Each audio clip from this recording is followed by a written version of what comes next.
Hello, my beautiful light beings. Welcome back to the Magic Exists podcast with Dani Margeaux. I have a wonderful guest here. Her name is Tyrzah. Tyrzah M is a certified natural health practitioner focused on mind, body, soul healing. She teaches that we are our own best healers. Our bodies and emotions are constantly communicating with us. Tyrzah intertwines the mystical with the practical when it comes to health by using universal energies, bioenergetics, and intuition to help people heal their symptoms, connect more with their own intuition, and live their most healed life. And I met her online, and it was just such a beautiful connection. And I'm actually learning from her. So I thought she would be such a wonderful guest to bring on the show today. Welcome. Hi, Dani. Thanks for having me. Looking forward to this for so long. Oh my gosh, I'm so honored to share this space with you. And so the first question I always ask all my guests is, what is your strongest clair and how does that manifest in your life and in your work? The strongest clair I've had throughout my whole life is claircognizance. I'm saying that right. Yeah. And all of them kind of showed up in certain times in my life when I needed different things, I think. And more recently, I was just sharing this with you before recording, but with my clients, I've been doing a little bit more diving deeper into energy work. And I've been seeing pictures and images, so clairvoyance, correct? And yeah, it's something new that I'm exploring and really excited about because I've always heard about clairvoyance and I never understood what that meant until it happened. So, yeah, no, it's cool to see how our gifts are always there, but we just need to tap into it in a different way. So, yeah, excited to learn more from you about this stuff because I don't even know how to say it. So, Oh my gosh, beautiful. So, Tirza, I want to hear your story. Like, how did you get to where you are now, and what are you doing now to really help people connect to their own bodies? for sure. So, I think the start of my story was around 2019. I feel like for a lot of people pre-pandemic, there was a lot of things happening for everybody. But when in that year in 2019, I was living in Costa Rica for a few months for school. And pre that, I struggled with an eating disorder for 10 years. Experienced an eating disorder, actually. I don't like saying like struggled with it. I like experience because it's just a manifestation of something internal, which I learned later. So, anyways, pre going to Costa Rica, I thought when I go to Costa Rica, my eating disorder is going to be gone. Everything's going to be dandy. All my issues are going to be I'm just gonna live the Costa Rican life and everything's gonna be great. But then I realized that all your problems and things that you're dealing with follow you wherever you go.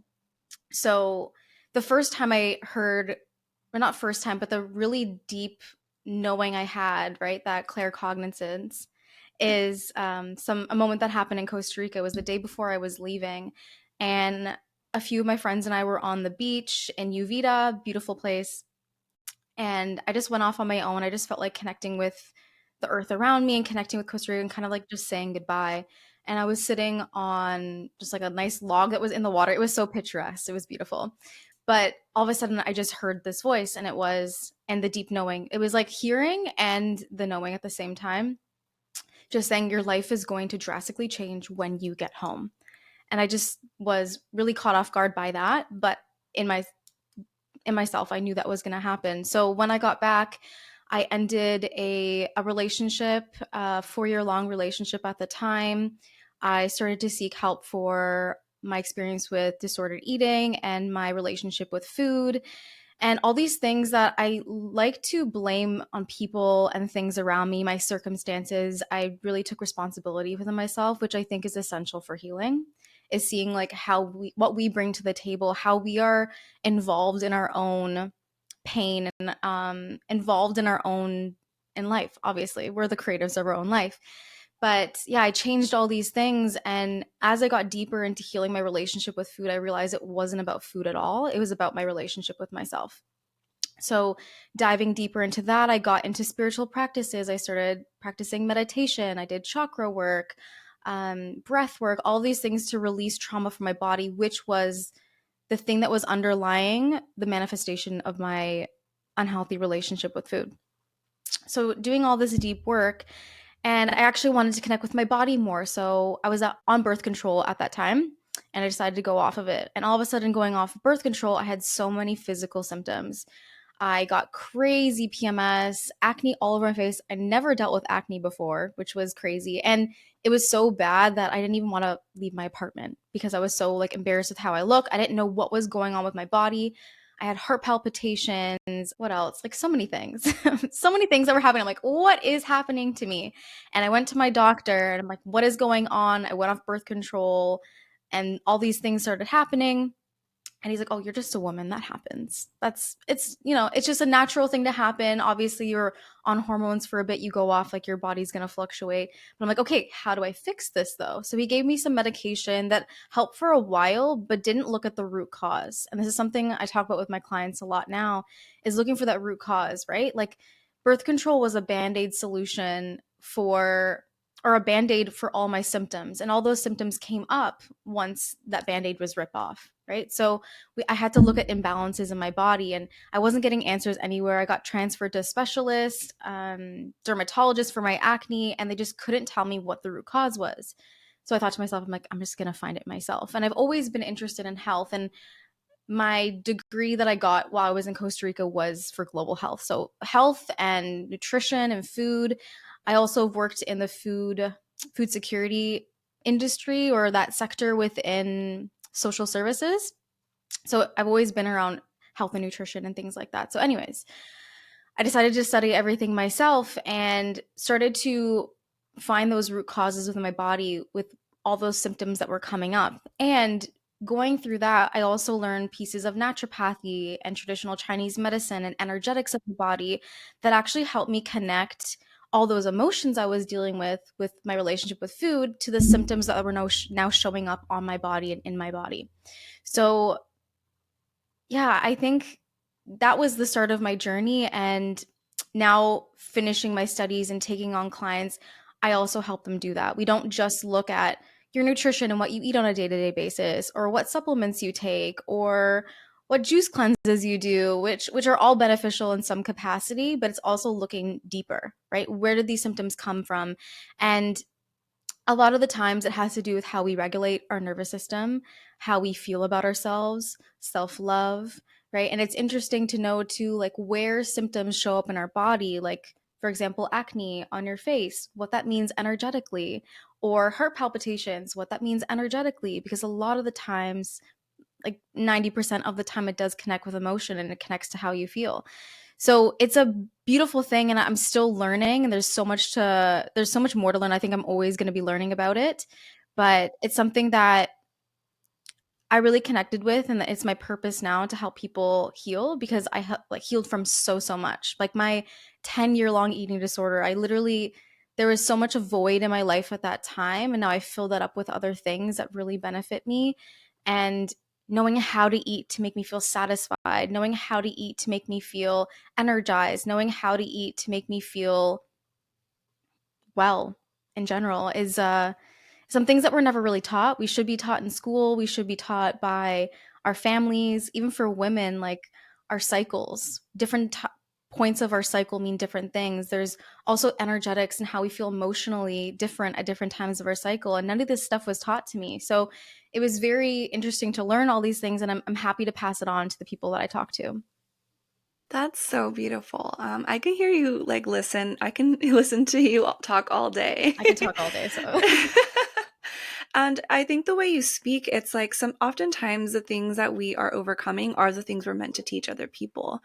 And like your connection and desire for food and like overall health and well-being, it's like as if you had to kind of go through your own experience to really feel and be able, like inspired to help and give back to all these other people. And I think it's just like so powerful. And that connection that you made with like the nervous system and the emotions and like really taking your own personal responsibility for the health, for your health and like understanding that, yes, there's like physical things that you can do, like the birth control going off of that, you know, but then seeing all the symptoms coming up and seeing that they are signals of something deeper that need to be addressed.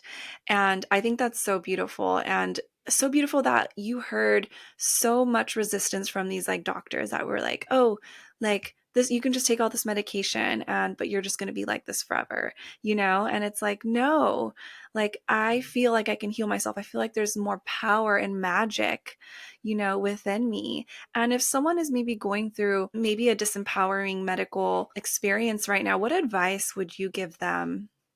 Keep searching for answers, right? And I think we're taught to, like, even in my family, taught to go to the doctor when something's wrong. The doctors, the Western medicine is there for a reason. They're meant to save our lives. Medication really does help. They're meant to treat these symptoms, right? And make the symptoms disappear, but there's an underlying reason why they come up in the first place. So if someone is experiencing that, is keep searching, look for those Eastern types of medicine. I think the combination between the two is where the sweet spot is, but also just tending to your heart, right? What's going on in your heart right now? How do you feel with your symptoms, right? Does it make you feel inadequate? For me, acne like made me feel very insecure. Like there's a lot of emotions that are tied to that. And even connecting with those emotions a little bit deeper, we can kind of release some of the energy from the body. And nervous system regulation is so important too. Like, how can we calm ourselves, right? Instead of staying in this bubble of my body is working against me, my body is giving me wrong things, my body's not working for me.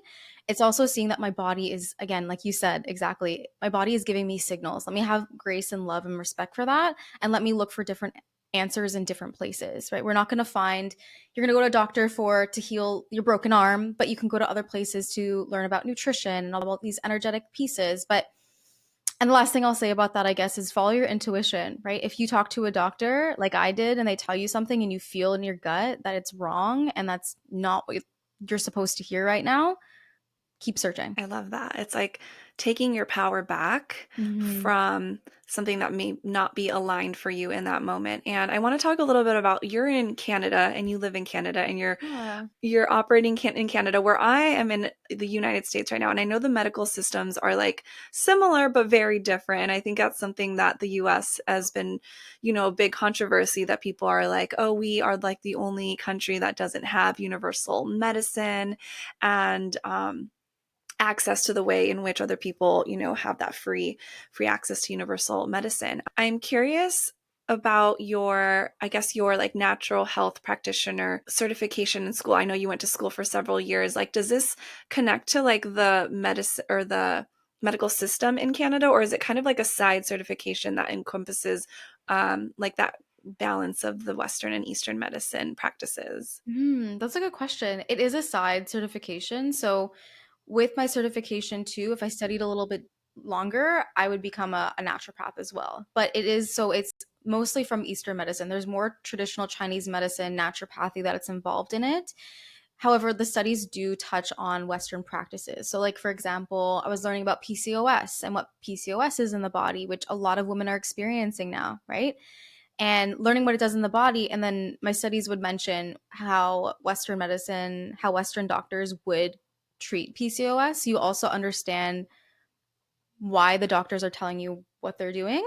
And then it also gives you the naturopathic way of addressing PCOS or whatever issue that we're studying. So it is more on the Eastern side, but I really appreciate how it reflected on the Western side because I had a little bit of angst towards Western medicine after my experiences. So that's the thing. We can't say that doctors are not doing their job. They literally are. That's what they study. They were taught to learn medications and how medications act in the body, but not those root causes and not those underlying things. Like I think um don't quote me on this, but I think they get around 27 hours of nutrition education in their 8 years of study. So it's there's a huge disparity there, but I think again like having those the two ways of looking at our body and our minds and symptoms is the right way to go about it.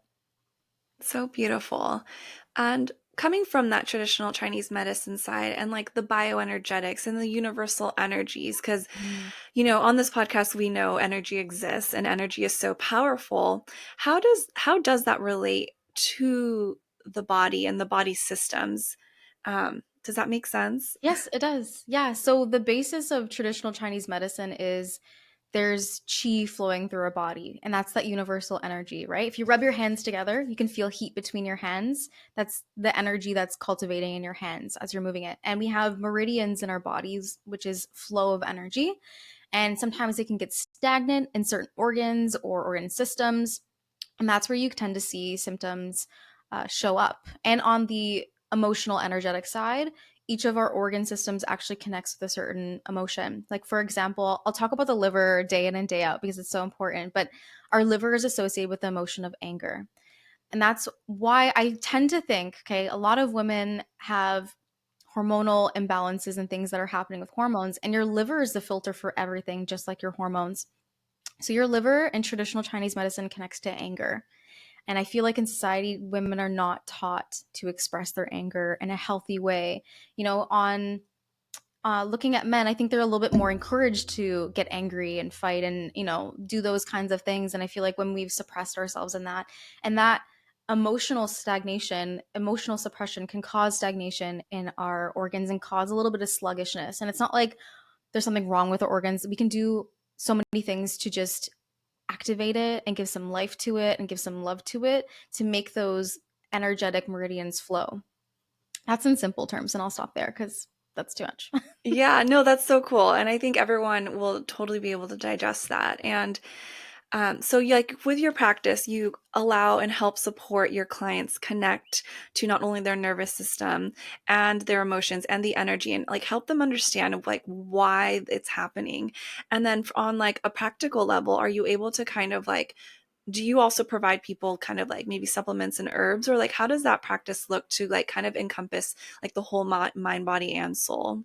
Such a great question. And so this is something that I never saw in any practice, but I have when a client comes on with me, we do just a quick one-to-one call to see if we're a good fit. And then I have a pretty lengthy assessment form that goes into all of those organ systems and then also goes into more of like the emotions and energetic and things that might be coming up.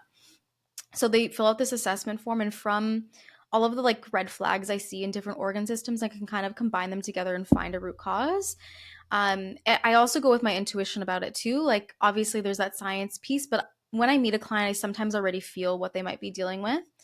And so I do that assessment piece. And then also in our first initial call, I do an energetic reading as well.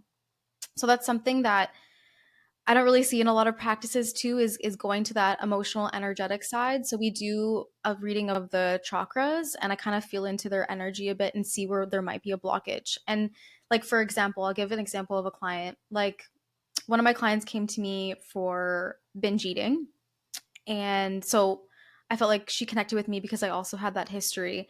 And we talked all about it. A lot of her symptoms have to do with the spleen, which is right where your solar plexus is. And when I did the energetic reading, I felt more of like solar plexus stagnation, some energy stuck there. So we talked about, and also your liver's on that side too. So it's kind of all around the solar plexus. So we did some energetic balancing, also nourishing herbs for the liver, for the spleen, also for your gut. Your gut's right there too. So, nourishing things for the gut. So, I look on that whole level, but also with the holistic health assessment, which really goes into the body systems. I do put together a diet plan for them, a nutrition plan, supplements and herbs, things that are going to support and bring balance to the body. But then we also do that. We talk about our emotions. We all also help like move that energy within the body while on doing some nutrition stuff, while talking about herbs, while talking about balancing your hormones, while talking about different phases of your cycle, all these beautiful things because they're not separate from each other. They're all connected.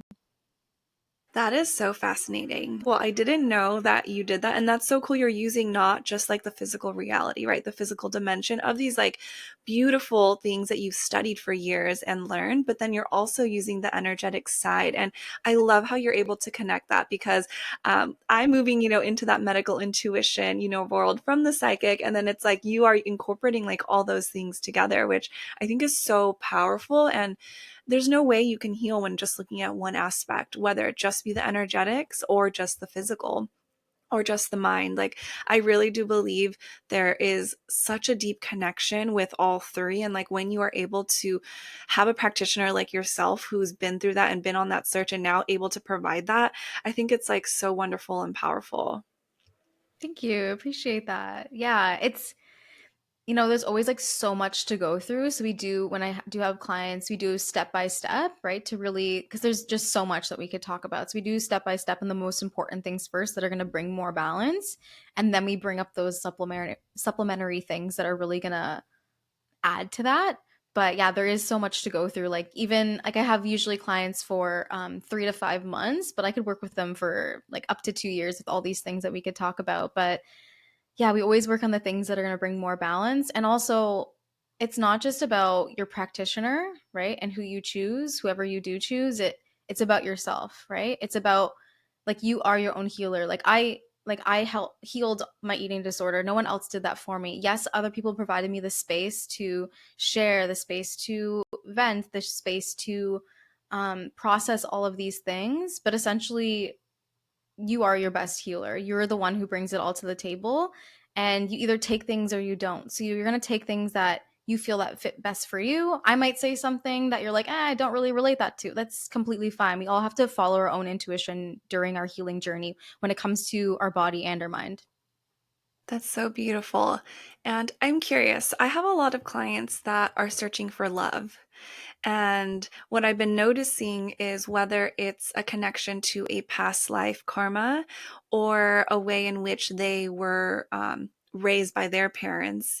Maybe there's like abandonment issues or neglect. And so they're like searching for that acceptance outside of them and they translate that to love. I'm curious if you have had any clients like this and if there is like a more body, mind, soul, I guess, healing when it comes to this kind of work.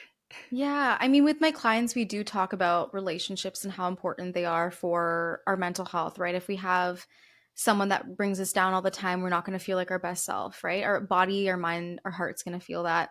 Um, so we do talk about it briefly, but this is actually something that I find deep interest in, so I can talk about myself a little bit too. But with my relationship with food, it was because one, I didn't feel seen, heard, and loved, which are the three main things that we need to get in childhood.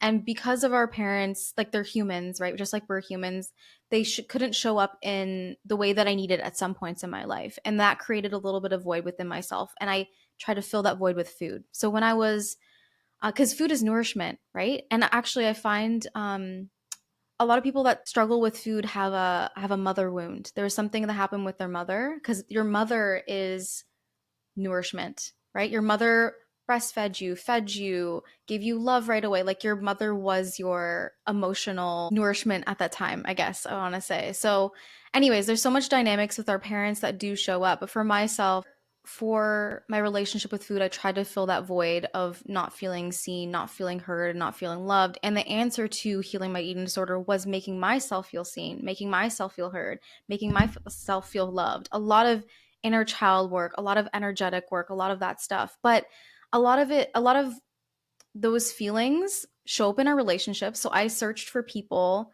that could fill that need or that also exemplified aspects that my parents exemplified so that I would subconsciously get them to meet my needs through this other person. And I think that's where people will attract their moms or they'll attract their dads is because we want someone to show up for us in a way that we weren't showing up for when we were younger. So there's like a pattern there.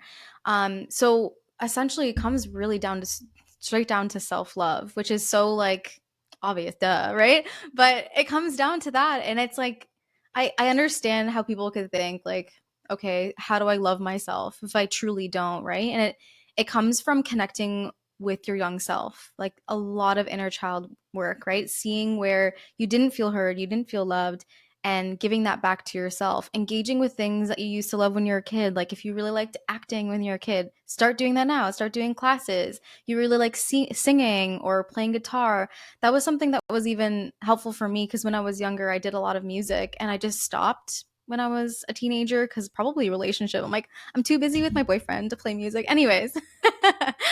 But yeah, reconnecting with that part of ourselves and giving us that love, and it doesn't have to be so like, my gosh, I need to connect, like I need to sit down and do an inner child meditation. You don't always need to do that. It's always just like constantly checking with yourself. What do I need right now? Do I need to take a nap? Do I need sleep? Do I need to connect with loved one? Do I need to call them? Like, it's doing those small things every day. I think I'm going on a loop here, but um, I think with our health, it does show up in relationships a lot, and relationships are our biggest mirror. They're going to reflect back to you what you need to work on. And if you feel like, for example, if you feel like your partner is not showing up for you, how are you not showing up for yourself? If your partner feels you makes you feel a little bit insecure, are you actually causing that insecurity with yourself? It's such a big mirror. And relationships and our support systems, which that's what they are such an important indicator of our health, right? So when we're looking at all these aspects, we do talk about relationships in my practice. That was wonderful. A couple things you touched on, like tapping into yourself and asking you a question, your own self. How are you feeling in this moment? I feel like I never even knew that was a thing that existed. Like when I was before my personal awakening and spiritual awakening journey, I was fully in the masculine and go, go, go, go. And I never knew about meditation or stillness and asking your body what you need. It was always like, let me think about what I need to do. And from a perception of like what society thinks I need to do. And when I was able to shift that perspective into, how do I feel right now? What do I need? Yeah, how do I need to be? What do I need in order to be nourished or loved or accepted? And I think love, there's different tiers of self-love. And this is something I'm still integrating because I feel like I've always loved myself. But now that I have expanded in my own knowing and consciousness, the love is so much deeper. And I think it's by using relationships as mirrors to see what was triggering me, to find that forgiveness for myself of any insecurity, of any, not feeling good enough or worthy enough. I feel like I was able to transcend to a higher level of like frequency, vibration, and consciousness.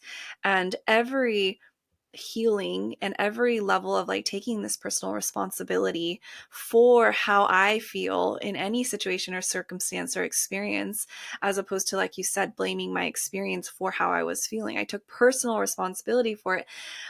It actually was so empowering because you would think like there's like a shadow within you, right? And you're like scared to tap into that part of you because you're scared to face it. But actually facing that part of you and just shining some love and light on it is so powerful. And I think all this to say is every step and of my journey, I feel like I've been able to tap into a deeper sense of love for myself that I never knew existed before. And it's absolutely so powerful. And inner child work has been one of those tools to tap into it. And I had a client who had a lot of trauma in childhood and they were too scared to even look at who they were in their like early 20s. And I remember I was like, you're safe. I created such a safe environment. And I was like, we're just going to tap in really shallow and we'll just see what's there. And if it's not safe, we can leave. And he was so awesome and let me guide him through that. And I think what he thought was he had to like resolve what had happened, but that's not what inner child work is. It's seeing who you were and just offering that version of you forgiveness. You don't even have to go into the depths of what that traumatic experience was. It's just offering that part of you love, forgiveness, and accepting who you were in that moment, and offering that version of you some compassion and gratitude for what they went through because they made you who you are today in this moment. And I think seeing it from that perspective was like really, really beautiful and powerful for that client. I love that. I love that. And it's so true, everything you just said. And yeah, I also had a client at one time, and it's very similar that we did some inner child, we did like an inner child meditation and energetics piece there, and they they didn't realize, they're like, I haven't never pictured myself as a young person before. And they had kids, so they were like, I've never, it's so funny, like I have kids and I look to them in such a loving way, and I would never talk to them how I talk to myself. So switching that mindset of like, this is how I'm talking to my inner self, my inner child. And they had like a picture of what they look like. They had pigtails and wear dresses, and there's such like a beautiful relationship that we can build with that. And again, yeah, it's not diving deep into what we went through. It's just acknowledgement. Even just acknowledging how we feel opens and creates space for it to move through you and it doesn't have to stay within you. So yeah, I think both of those examples are good examples. Yeah, I love that because what you bringing it back to what you said about like your parents, right? Like you need like that desire as a child to be seen and heard and loved and like accepted. And so we go through life if we didn't receive that, trying to find that outside of us. And then it's like when we actually look within at that, inner child or that inner voice and give ourselves that, it's like addicting, actually. It's like addicting to nourish myself now, and I want to find all the nourishment and all the love. And it's gotten to the point now that like I have so much abundance of that I'm able to provide it to everyone around me. And I have seen my relationships shift because of it. Because if someone else is in their shadow and they have not been through their personal development journey, and you offer them so much love and compassion for where they're at and not where you expect them to be, wow, do you get some back. And hopefully, the goal is to inspire for others to take personal responsibility of their own, world and healing. I really love that. And what you just said about having like an overflow of love, it shows like so much in your work. It really does. How you show up, how you speak, you really are that like light for people and to give them that extra love. So I love that so much for you and for the people that are in your space and myself because I feel Oh that. my gosh. Yeah, you are the sweetest. It's so cool because like energy knows energy, right? And I think Mhm. I don't remember how we found each other, just like on Instagram. And I had been following you for some time and we just started messaging each other, just literally like, you're amazing. I love your energy. And it would just like Yes. go back and forth. Yes. And now I learned from you on the side. I've taken some of your mentorship, and it's just so inspiring to see we are like the new generation of light workers and practitioners, just trying to spread more love to this planet through healing and empowerment. I think just everyone is I think since COVID, I feel like COVID really made everyone like you couldn't do anything. You weren't allowed to go out. You really had to sit with yourself. And it made people realize a lot of these things. So I think there is like a new age building of like our old systems aren't working for us anymore. What are we creating to build and create new systems for ourselves? And I think this is one of it. Like energy work, healing work, community work is going to be huge. And we just entered the age of Aquarius or Pluto going to Aquarius, which is a huge thing with transformation. Like we're going to go through a huge, huge change. And it's lovely connecting with people like yourself online. I think even building community online is gorgeous and you're doing amazing with that. And I love seeing your journey and the things that you're doing. It's awesome. Oh my gosh, you are the sweetest. So, what are you working on right now, and what are your offerings that maybe someone listening to this? I always believe in divine synchronicities, and if someone's listening to this, maybe they're meant for you. What's your magic right now? Yeah. So I started out with my one on one coaching, really diving more deep into the body and the nutrition pieces, supplements, giving what your body needed. And now that I've had more clients and I've just wanted to bring energy work and the emotional pieces deeper for my clients. And as I've gone more into that, that's usually what my clients come to me for now. So I think the universe is pulling things towards me that like, that's where I'm going towards anyways. And actually, Dani, you've inspired me because you reached out to me for mentorship and yeah, it was like a random thing that happened and I'm like, okay, I can do this. This is fun. And yeah, we met and I'm like, wait, I love doing this. I love teaching the connection between the mystical and the practical.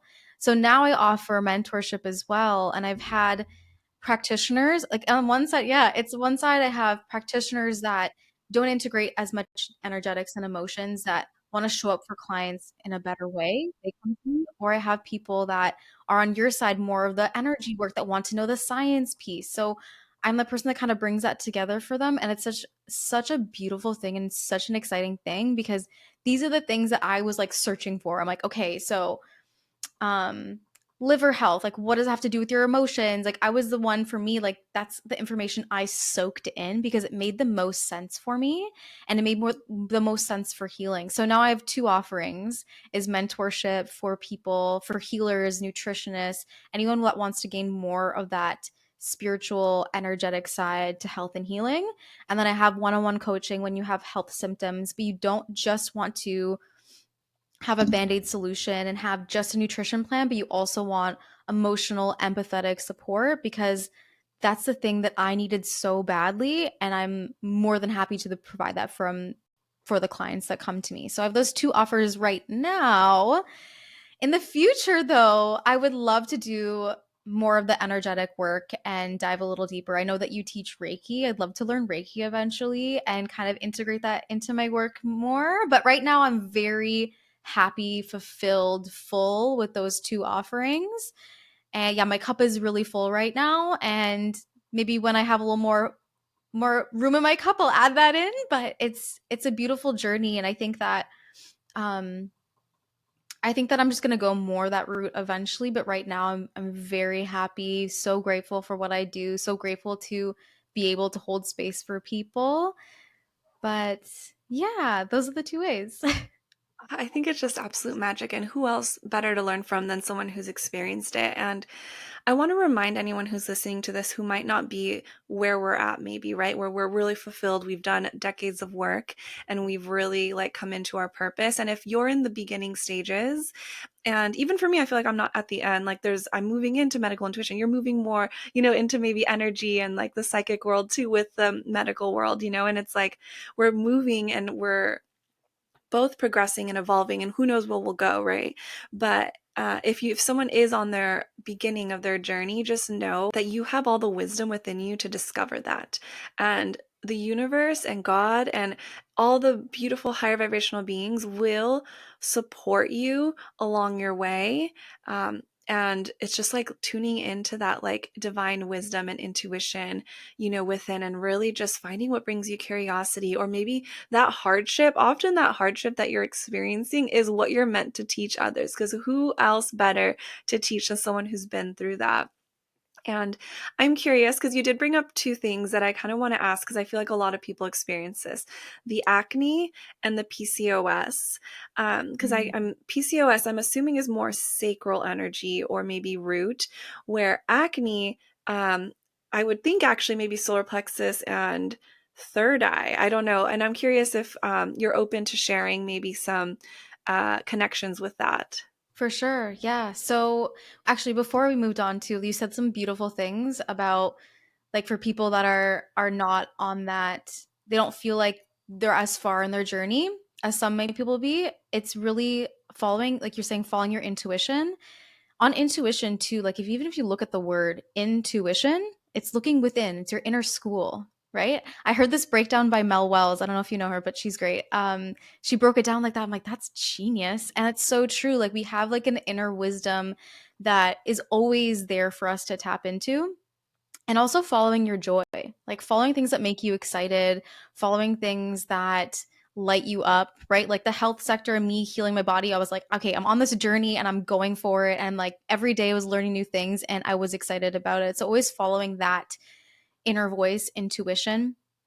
And on the when we're looking, the question that you asked now, if we're looking at acne, I'll do acne first. But if we're looking at acne, there's a lot of hormonal reasons, right? Like, again, we look at this, the two dimensions. We look at the physical side, we look at the emotional, energetic side. The physical side, it depends where we're getting acne on our face. So in traditional Chinese medicine, certain areas of our face mean different things. So for your liver and kidney is just right underneath your eyes. So if you get any rashes or anything there, that could be connected to liver and kidney. And again, actually, let me caveat this, is like, there's nothing wrong with that organ, or if like there's nothing bad happening. It's just it needs some attention and it's giving you a signal to pay attention. That's all. And then so for acne along the jawline, which I had, so yeah, just along your jawline or around like your mouth here, has to do with your intestines and your colon as well. So your digestive system. So are you maybe having your digestive system's not working properly? Like, it has to do with like bowel movements, to all this fun physical stuff, right? So are we detoxing properly? Because our digestive system is our first point of detox. Then it goes to the liver and everything else. So if we're not doing that properly, are we getting clear of stuff? So acne that shows up on the face, there's the two types, right? There's like blackheads and there's like cystic whiteheads. So the whiteheads has to do with like damp things that are trying to escape your body. It's what your body's actually doing, is trying to get rid of toxins. And so the white acne is like the wet things, and then if you get blackheads, it has to do with dry things in your body not going through. So that makes no sense to some people. Let me explain that a little bit deeper. So in traditional Chinese medicine, there's the yin and the yang, right? The yin is the wet, as we're talking about the acne, the feminine, the slow, the the cold, the damp, right? And then we have the yang, which is the fire, which is like the masculine energy, which is this. So, anyways, we need to have a blend of the yin and yang. So, we also have that balance in our body with the detoxing. So, we have things like our lymph system that is very slow moving and moves things that are liquid and wet, so that moves out of our system. And then we have things like minerals in our bodies that get detoxed. You think makes sense? But there's different types of acne that show up that mean different things of how our body is detoxing. So that happens in that area. And when we're looking at energetic, we also look at the throat chakra, we look at the third eye too. A lot of clients that I've seen that have the acne show up, there is a wound there of being seen. So it actually goes back again to our childhood too, of not being seen by people. And when we constantly weren't seen by people, like seen as in seen how who we are as ourselves, right? Seen as the person we are, imperfect, liking the things that we do, doing the things that we do, being loved completely as we are. And if we're not seen as that person, we can develop a wound of not wanting to be seen because we'll get rejected, because we'll feel abandoned, because we'll feel hurt. So acne can like show up like that because it will help us feel more not seen. We won't want to be seen. It's like our body is kind of diving deeper into that wound of like, I don't want to be seen, and this thing is going to make me not want to be seen more. It's kind of like self-sabotage in a way because there's something emotionally that we're not dealing with. Yeah. And That then makes full so sense. Yeah. yeah. There's so much to it, right? Like I could talk about it forever. But anyways, so that has to do with acne on the face as well. And again, in traditional Chinese medicine, there's a face map. So you can actually Google this, whoever's listening or watching. You can look and see different areas of the face and where your acne pops up, and maybe look into that organ system that's listed and seeing how you can support it better. And when we're looking at PCOS, man, PCOS is like, this is a big topic. Okay, Yeah. get ready.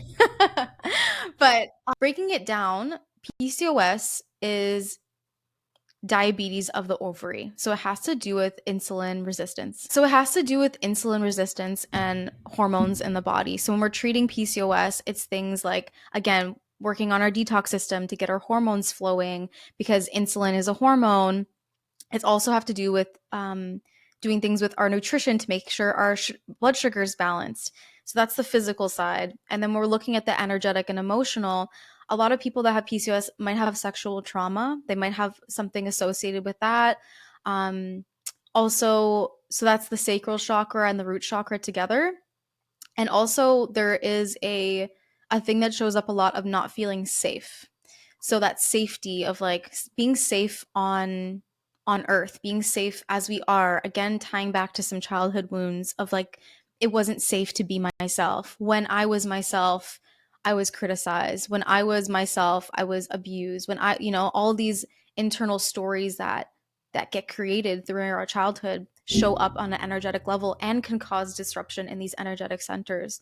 So when we look at treating PCOS, it's again looking at a lot of the diet and how what we might be eating might be disrupting our blood sugar balances and blood sugar spikes. And there's actually more to it, but that's the main part of it. And also looking at those emotional wounds and seeing how we can clear them. Like a lot of people love breath work, or we do some chakra alignment things, or even just like feeling our emotions. Again, the witnessing of I didn't feel safe as a child, or this terrible thing happened to me, and bringing space to that. And even just allowing yourself to cry, allowing yourself to scream. Like somatic work is so powerful.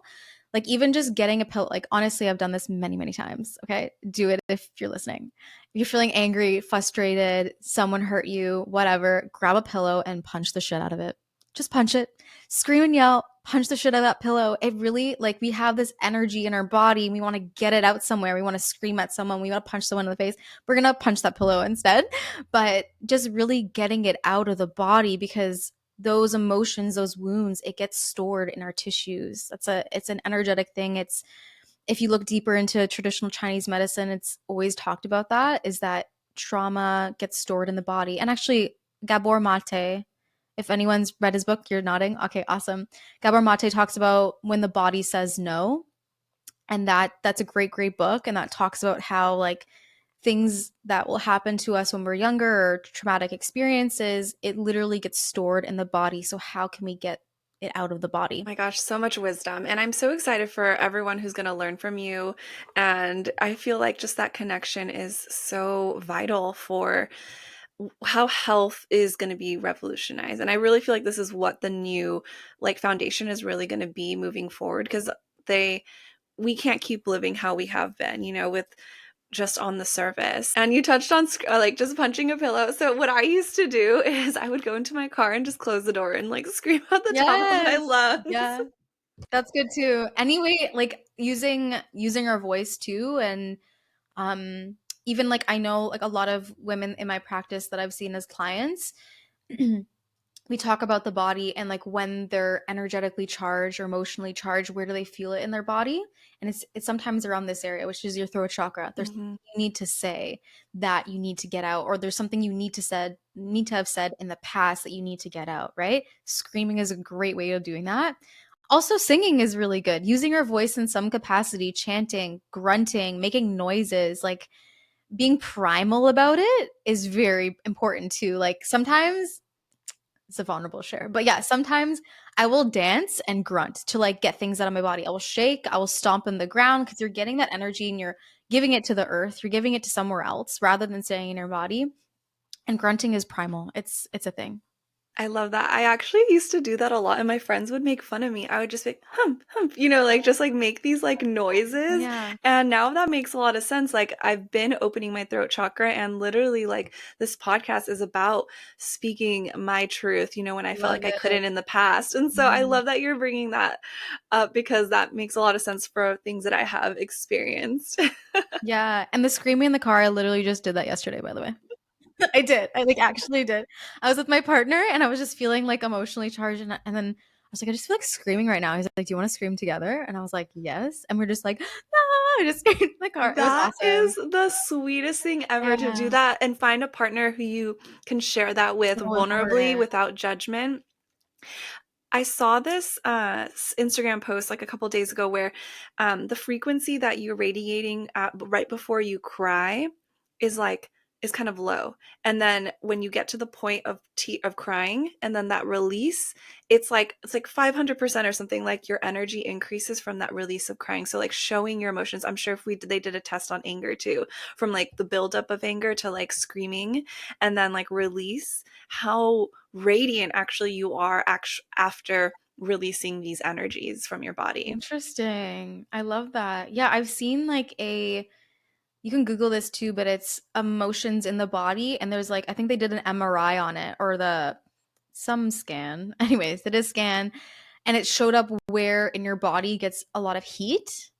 And it's crazy to see like where we feel joy. Like we feel joy in our whole entire bodies. You can see the whole body diagram of the body being highlighted in yellow, which is like a nice warm heat happening in the body. Anger was very in the chest and it was very red. And then even low emotions like feeling sad, it was blue, like very like a cold energy in the body. So I'm sure that correlates with like the frequency too, right? Yeah, that's so cool. I'll have to definitely Google that. Yeah. Um, I've seen it somewhere, but yeah. yeah, I love it. Oh my goodness, I've absolutely loved this conversation, Tirza. Thank you so much for coming. If there's any like last bit of wisdom that might want to come through for our listeners, what would that be, if there's any? Yeah. I think touching on what we said in the beginning is just don't take no for an answer. If you feel intuitively in your body, you feel physical sensations in your body when something happens, follow that guidance, follow that voice, whether it be healing physical symptoms or dealing with relationships or anything, is like your body holds so much wisdom. listen to that, follow that, and don't keep searching like don't stop searching for it, because literally there's so much out there that we're not aware of. And that search to find those things is going to bring you closer to yourself as well. It's going to make you go deeper with yourself and build a deeper relationship with yourself. So it's such a beautiful journey. Yes, there can be hard points, but also those hard points, and I hate saying this, but you'll always look back and be like, I needed to learn that. And it's always a thing. Whenever we're deep in something hard, it's always like, why am I going through this? And then after, you're like, thank God I did that. So I think that's it. So true. So spot on. So, Tirza, where can everyone find you? Sure, yeah. I'm mostly on Instagram. So it's my name. It's I am Tirza M on Instagram. And yeah, you can send me a DM or whatever, connect with me that way. But yeah, mostly on Instagram and loving it. And that's where we connected in the first place, which is lovely. Yes, and I'll leave all her links in the show notes. Definitely think anyone who is feeling called to her. And if you're in the area, I think you're holding women's circles, right? In Canada? I am in Toronto. So I think we'll restart them in the summer, which is really lovely. I love that. Was actually the last thing, but like that was also a beautiful healing space for me, was going to women's circles. And I always thought to myself, I'm going to do women's circles one day. And 4 years later, now I'm doing it. It's beautiful. So anyways, we have them in Toronto. So I'll always be sharing things on my Instagram when I have those events that come up. But yeah, thanks so much, Danny. This was so fun. It was so fun. So I'm so excited for everyone to hear all your wisdom. Thank you. Yours Thanks. too. Love it. Yeah. Well, have a good day. You Bye. too.